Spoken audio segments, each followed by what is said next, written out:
iyo ubonye rero ikibazo ufise ntuzugire ngo ucuta ubwoko nicukeye utarashikira kuko turi mu nzira tujayo. Abarundi nimbura bugirire igitoro cabonetse kiruzuye tubwiye mu station tuti ngo mutori igitoro ngo nta mahera nifitiye.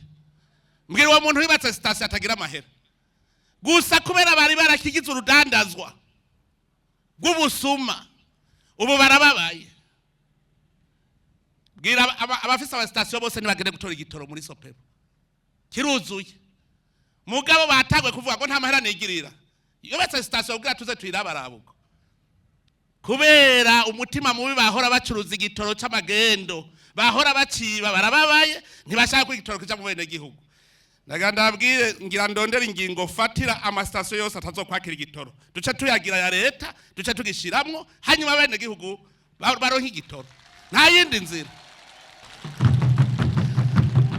Oya nimwe yumvira umuntu afise station wamubwira ngo gutora igitoro ngo nta mahera nifitiye.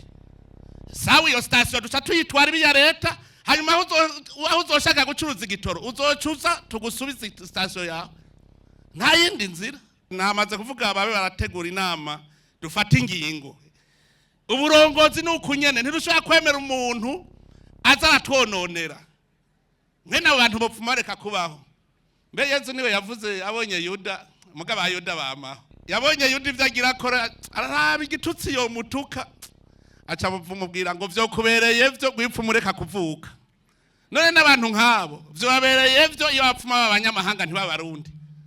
Urazi mu gihugu cawe utanezerwa n'iterambere. Uburongozi rero nukuza turaraba ni akajagari kubera umwe wese yikunda.